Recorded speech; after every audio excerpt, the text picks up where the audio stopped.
Master minds commerce చదవాలనుకునే 10th inter విద్యార్థుల తొలి ఎంపిక.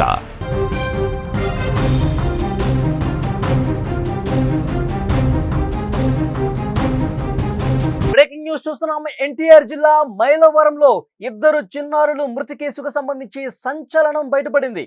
చిన్నారుల్ని కర్కశ తండ్రి రవిశంకర్ చంపేశాడు. భార్య మీద అనుమానంతో ఈ ఘాతుకానికి పాల్పడినట్లుగా తెలుస్తోంది. ఇద్దరు పిల్లల్ని చంపి తాను కూడా చనిపోతున్నట్లు మొదట లేఖ రాశాడు. రవిశంకర్ను విశాఖలో పోలీసులు అరెస్ట్ చేసినట్టుగా తెలుస్తోంది. బిడ్డల్ని చంపేందుకు కరుడుగట్టిన నేరస్తుల్లా రవిశంకర్ మారిపోయాడు. ఎన్టీఆర్ జిల్లా మైలవరంలో ఈ కేసు సంచలనం సృష్టించింది. ఇద్దరు చిన్నారుల్ని చంపిన తండ్రిగా మిగిలిపోయాడు.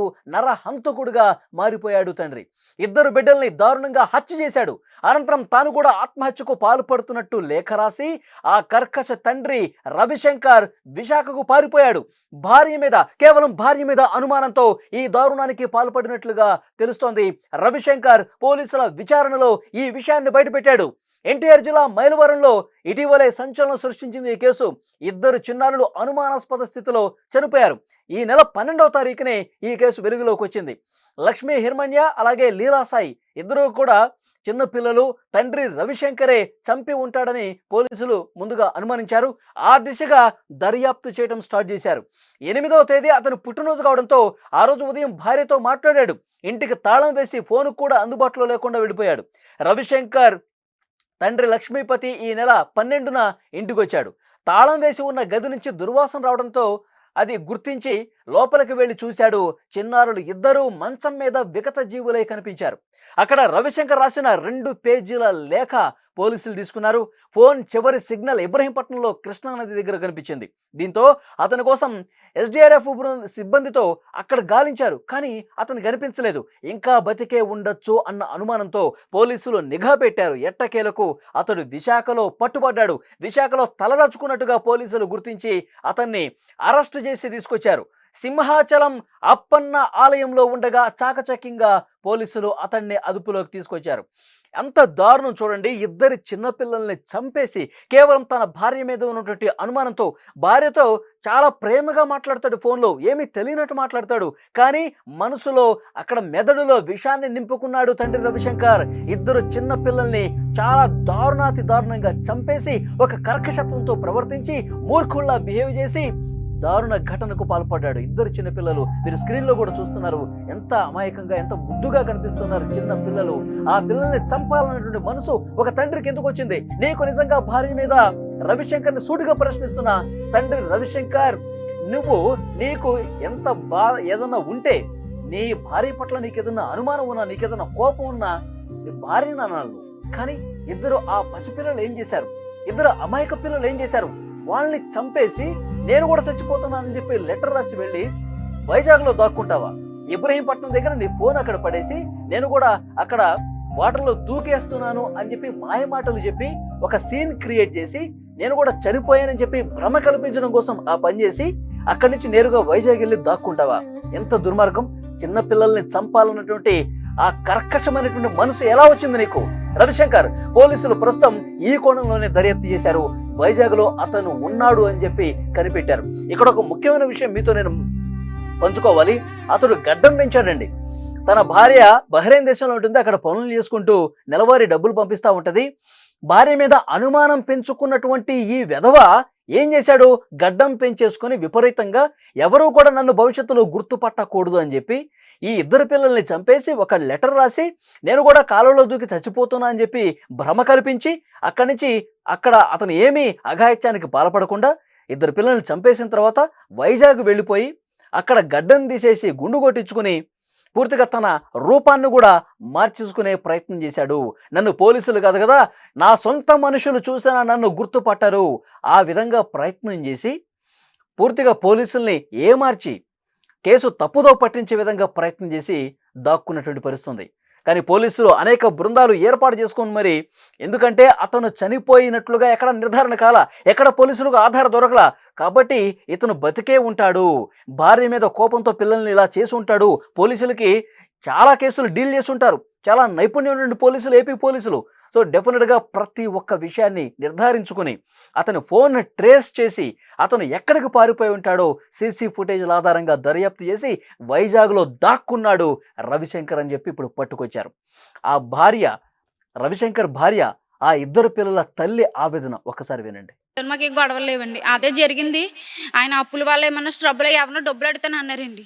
అది విన్నారు కదా, డబ్బులు అడుగుతాను 3:00 ఇస్తాను అన్నారు. ఆ ఇచ్చిన డబ్బులు ఏమన్నా మిగిలితే నేను నీకు కొడతాను, కూల్ డ్రింక్ షాప్ అయినా కూడా 2000 అంత ఇవ్వాలి, ఇచ్చేసి నేను ఇల్లు ఖాళీ చేస్తానని చెప్పాడు నాకు. మీ పిల్లలతో చివరికి ఎప్పుడు మాట్లాడారు? 7వ తారీఖు మాట్లాడాను నేను.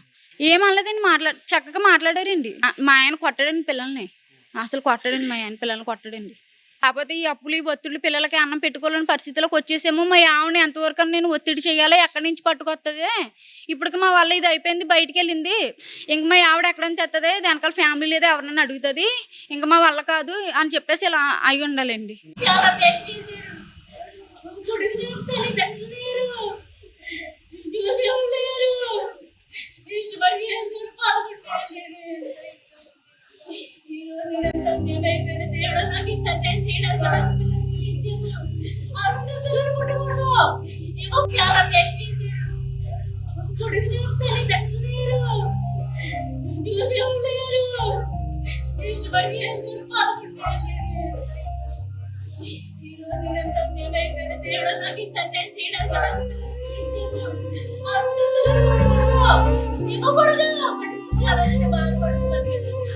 మీరు స్క్రీన్ లో కూడా చూస్తున్నారు, ఇద్దరు పిల్లల్ని అసలు చంపాలన్నటువంటి ఆ మనసు అతనికి ఎందుకు వచ్చింది? భార్య మీద కోపం ఉంటే, భార్య మీద నీకేదైనా ద్వేషం ఉంటే, భార్య చెప్పిన మాట వినకపోతే నువ్వు ఇంత దారుణమైన పనికి ఉడిగొడతావా రవిశంకర్? పిల్లల్ని చంపాలన్న మనసు వచ్చిందంటే ఎంత కర్కశంగా, నిజంగా ఉగ్రవాదుల మనస్తత్వం ఉన్న వాళ్ళే ఈ విధంగా చేస్తారు. ఇద్దరు చిన్నారుల్ని చంపేందుకు 3 నెలల నుంచే అతను ఒక స్కెచ్ గీస్తున్నట్టుగా తెలుస్తోంది. ఈ నెల 8వ తారీఖు రవిశంకర్ చిన్నారుల్ని చంపిన తర్వాత రాత్రికి ఇబ్రహీంపట్నం వెళ్ళాడు. అక్కడే తన ఫోన్లో ఉన్న సిమ్ పడేసి విశాఖపట్నం పారిపోయాడు. పలు చోట్ల హోటళ్లలో ఇన్ని రోజులు పనిచేశాడంట. గతంలో కూడా పనిచేసిన అనుభవం ఉంది. 12 రోజులు విశాఖలో ఉన్నట్టుగా తెలుస్తోంది. కొత్త సిమ్ తీసుకుని ఫోన్లు చేస్తూ దొరికిపోయాడు. అతని నుంచి పోలీసులు ప్రస్తుతం వివరాలు రాబడుతున్నారు. తానే బిడ్డల్ని చంపేశాను, అచ్చం కరుడుగట్టిన నేరస్తుల్లా వ్యవహరించాను, భార్య మీద నాకు అనుమానం ఉంది, తరచూ భార్యతో గొడవ పడతాను, ఇంట్లో గొడవ పడేవాడిని, అది బిడ్డల్ని చంపే వరకు ఈ రోజు వెళ్ళింది.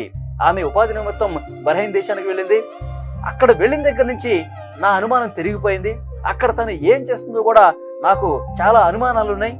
కాబట్టి ఆ కోపం నేను తీర్చుకోవాలనిపించింది. చాలాసార్లు ఫోన్లో గొడవ పడ్డాను, కానీ ఇక నాకు వేరే దారి కనిపించలేదు. నేను చంపేద్దాం అనుకున్నాను, నా బిడ్డలు చంపి నేను కూడా చచ్చిపోదాం అనుకుని చెప్పి ఈ కబుర్లన్నీ ఇప్పుడు చెప్తా ఉన్నాడు రవిశంకర్. పోలీసుల విచారణలో పోలీసులు అదుపు తీసుకుని పూర్తిగా ప్రశ్నిస్తే మొత్తం నిజాలన్నీ కక్కేస్తా ఉన్నాడు రవిశంకర్. ఎంత దుర్మార్గం! ఇలాంటి వాళ్ళని ఊరికి వదలకూడదండి. భార్య మీద అనుమానం పెంచుకొని అభంశుభం తెలియని పసిపిల్లల్ని, ఇద్దరు చిన్నపిల్లల్ని చంపాలన్న మనసు ఎట్లా వచ్చింది? వాడికి నిజంగా కఠినంగా శిక్ష వేస్తేనే ఇలాంటి దుర్మార్గులు, ఇలాంటి మెంటల్ సైకో ఫెలోస్ని దారిలోకి తీసుకురావాల్సిన అవసరం ఉంది. ఇలా ఎవరు ఆలోచన చేయకూడదు భవిష్యత్తులో కూడా. పిల్లల్ని చంపాలన్నట్టు హృదయం, పిల్లల్ని చంపాలంటూ ఒక ఆలోచన, ఆ సైకో బిహేవియర్, ఆ మెంటల్ బిహేవియర్ వేరే ఇంకెవరికి రాని విధంగా కఠినంగా శిక్షించాల్సిన అవసరం ఉంది. అక్కడ బంధువులు కూడా చెప్తా ఉన్నారు, వీడికి ఉరేస్తేనే సరిగా ఉంటుంది. ఇద్దరు పిల్లల్ని, ఎంత అమాయకమైన పిల్లలండి. పిల్లలకి అసలు ఏం సంబంధం ఉంది? అసలు ఏమన్నా వాళ్ళు తప్పు ఉందా వాళ్ళలో? వాళ్ళు ఇంకా డాడీ అనుకుంటూ, అమ్మ ఇక్కడ లేదు, బహ్రెయిన్ దేశంలో ఉంటుంది, అమ్మ ఇప్పుడు వస్తుంది డాడీ, అమ్మ వచ్చిన తర్వాత మనందరం హ్యాపీగా కలిసి ఉందాం. ఇలా పిల్లలు ఎంత మంచిగా ముద్దుగా మాట్లాడతారు. కనీసం ఆ ప్రేమ కూడా ఇన్ని సంవత్సరాల పాటు 11 ఏళ్ళు 9 ఏళ్ళు ఆ పిల్లలు వయసు కూడా చిన్న వయసు, ఇన్ని రోజులు కానీ పెంచారు కదా, ఆ ప్రేమ ఏమైపోయింది? పసి బిడ్డల్ని చంపాలన్నటువంటి అంత ఆ కర్కశ హృదయం ఎట్లా వచ్చిందో తెలియట్లేదు. ఇలాంటి దుర్మార్గుల్ని అసలు వదిలిపెట్టకూడదు. ఇలాంటి దుర్మార్గులు చాలా కఠినంగా వ్యవహరిస్తేనే ఉరేసేయాలి. అసలు పిల్లల్ని చంపినవాడు అసలు మనిషి, మానవ మృగం, నరరూప రాక్షసుడి కింద చూడాలి. ఆ తల్లి ఏ విధంగా కింద దొల్లాడి ఏడుస్తుందో చూడండి. చాలా దారుణమైనటువంటి విషయం. ఇలాంటి సైకో మెంటాలిటీస్ మన మధ్య ఉంటారండి, మన చుట్టుపక్కల కనిపిస్తూ ఉంటారు, కానీ వాళ్ళు ఒక్కసారిగా ఈ విధంగా పాల్పడుతూ ఉంటారు సైకో బిహేవియర్తో. సో ఇలాంటి వాళ్ళని చాలా చాలా చాలా సీరియస్గా కఠినంగా శిక్ష విధిస్తేనే ఇంకొకటి ఇట్లా చేయటానికి భయపడతాడు.